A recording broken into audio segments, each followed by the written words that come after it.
क्या आप सोच सकते हैं कि एक युद्ध जो सिर्फ सिर्फ 48 दिन चला, उसने न केवल एक युग का अंत कर दिया, बल्कि यह भी सिद्ध कर दिया कि धर्म और अधर्म की रेखाएं कितनी बार परिस्थितियों के अनुसार मिट जाती हैं? महाभारत का युद्ध केवल शस्त्रों की कराहट नहीं था। ये नीति, भावनाओं, कर्तव्य, परिवार और सत्ता के बीच का ऐसा संघर्ष था जहां हर दिन कोई न कोई मर्यादा टूटती रही। ये वह युद्ध था जिसमें रिश्तों का मूल्य, वचनों की मर्यादा और नीति का संतुलन सब हर दिन परीक्षा की आग में जलते गए। हर दिन एक नई कहानी, एक नई पीड़ा और एक नई सीमा के पार जाने की कथा कहता है। महाभारत का युद्ध कुरुक्षेत्र की धरती पर लड़ा गया, वह धरती जो युगों तक धर्म की शिक्षा देने का प्रतीक मानी गई। लेकिन जैसे ही युद्ध शुरू हुआ, उसी धरती पर नीति के सबसे बड़े पाठ बदलने लगे। श्री कृष्ण ने कहा था, जब धर्म की हानि और अधर्म की वृद्धि होती है, तब मैं स्वयं अवतार लेता हूं। लेकिन इस युद्ध में क्या वास्तव में किसी एक पक्ष को पूरी तरह धर्म और दूसरे को अधर्म कहा जा सकता था? पहला दिन शुरू हुआ अर्जुन के द्वंद्व से।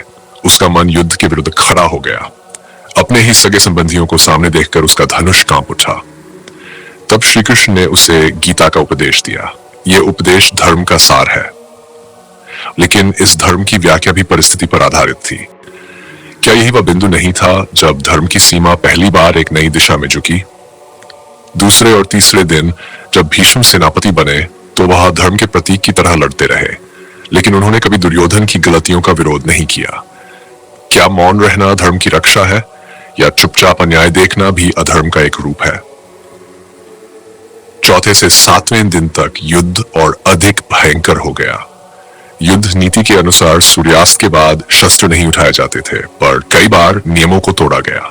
जब कर्ण को युद्ध भूमि में अपमानित किया गया, उसकी जाति को लेकर ताने मारे गए। ये कैसी नीति थी? आठवें दिन भीम और दुशासन आमने सामने हुए।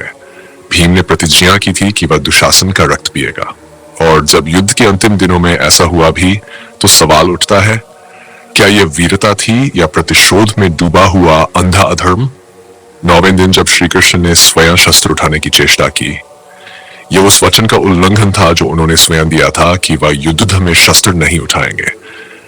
लेकिन जब उन्होंने देखा कि अर्जुन भीष्म को मारने में असमर्थ है, तो उन्होंने अपनी मर्यादा को तोड़ दिया। क्या यह धर्म की रक्षा थी या नियम भंजन? 10वें दिन जब भीष्म शरशाया पर लेटाए गए, तब अर्जुन ने अपने ही पितामह को शर के बिस्तर पर सुला दिया। यह दृश्य जितना भावुक था, उतना ही प्रश्नवाचक भी।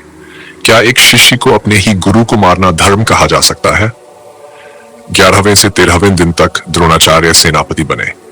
उन्होंने चक्रव्यूह की रचना की, और वही वह दिन था जब अभिमन्यु का बलिदान हुआ। एक 16 वर्षीय बालक, जिसे चक्रव्यूह में प्रवेश तो आता था पर निकास नहीं कर, उसे कौरव पक्ष ने 7 योद्धाओं ने मिलकर मारा। यह सबसे बड़ा नियम भंग था। जब एक बालक को अधर्म पूर्वक मार दिया गया, तब क्या धर्म युद्ध जीवित रहा? अभिमन्यु की मृत्यु के बाद अर्जुन ने जयद्रथ को मारने की प्रतिज्ञा ली। 14वें दिन युद्ध ने एक नई दिशा ली। श्री कृष्ण ने सौर इल्यूजन का उपयोग करके सूर्य को अस्त होते दिखाया, और अर्जुन ने उस भ्रम में जयद्रथ का वध कर दिया। यह चमत्कार नहीं था, यह एक सुनियोजित रणनीति थी। अब यह निर्णय करना कठिन है कि यह धर्म की रक्षा थी या छल की नीति। 15वें दिन द्रोणाचार्य के वध का दिन था। युधिष्ठिर, जिन्हें धर्मराज कहा जाता है, उनसे श्री कृष्ण ने झूठ कहलवाया, अश्वत्थामा हता। यह वाक्य अधूरा सच था। यह झूठ बोलकर एक गुरु को मानसिक आघात देकर युद्ध से हटाया गया। युधिष्ठिर, जिनका रथ जमीन से ऊपर चलता था, इस झूठ के बाद धरती पर आ गया। इस घटना ने धर्म और सत्य के बीच की सीमा को धुंधला कर दिया। 16वें दिन कर्ण और अर्जुन आमने सामने हुए। कर्ण का रथ भूमि में धंस गया। युद्ध नियमों के अनुसार जब कोई योद्धा निष्क्रिय हो, तो उस पर वार नहीं किया जाता। लेकिन श्री कृष्ण ने अर्जुन से कहा कि यही समय है कर्ण को मारने का। क्या यह धर्म था? क्या यह न्याय था? 17वें दिन दुशासन मारा गया। भीम ने उसकी छाती चीरकर रक्त पिया, जैसा उसने शपथ ली थी। यह दृश्य धर्म युद्ध नहीं, बल्कि प्रतिशोध की पराकाष्ठा बन गया था। युद्ध अब व्यक्तिगत बदले की होली बन चुका था। अंततः 18वें दिन दुर्योधन घायल अवस्था में पड़ा था। श्री कृष्ण ने भीम को संकेत दिया कि वह उसकी जांघ पर प्रहार करे, जबकि गदा युद्ध में जांघ पर वार वर्जित था। भीम ने वही किया, और दुर्योधन की मृत्यु सुनिश्चित हो गई। अब सोचिए, और 22 दिन तक एक युद्ध चला जिसमें लगभग हर दिन कोई ना कोई नीति टूटी, कोई ना कोई नियम बदला गया और हर पात्र किसी न किसी स्तर पर धर्म और अधर्म के बीच खड़ा नजर आया। महाभारत का युद्ध केवल विजयी या पराजित पक्ष की कहानी नहीं है, बल्कि यह उस संघर्ष की कथा है जहां सही और गलत, नीति और छल, सत्य और रणनीति, सभी की सीमाएं बार बार धुंधली होती रहीं। श्री कृष्ण ने धर्म की रक्षा के लिए जो निर्णय लिए वह परिस्थिति के अनुसार थे, लेकिन क्या हर परिस्थिति में नियमों को तोड़ देना उचित होता है?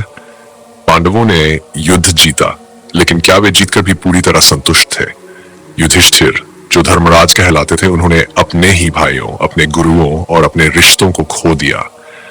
वह सिंहासन पर बैठे जरूर, लेकिन मन की शांति कहीं खो चुकी थी। महाभारत का युद्ध हर दिन यह पता रहा कि युद्ध में केवल जीतने वाला नहीं होता, हार सबकी होती है। किसी की भावनाओं की, किसी के रिश्तों की, किसी की नीति की और किसी की आत्मा की। यह 28 दिन सिर्फ एक ऐतिहासिक युद्ध की कहानी नहीं है, यह हर इंसान के भीतर चल रहे उस युद्ध का प्रतिबिंब है। धर्म और अधर्म, समझदारी और स्वार्थ, आदर्श और लालच की टकराहट होती है। अब मैं आपसे एक सवाल पूछता हूं, आपके अनुसार क्या महाभारत के ये 28 दिन धर्म की स्थापना के लिए जरूरी थे, या ये केवल सत्ता और प्रतिशोध का खेल था जिसमें धर्म सिर्फ एक नाम बन गया? अपनी राय नीचे कमेंट में जरूर लिखें। क्या ये युद्ध धर्म की विजय था या आदर्शों की पराजय?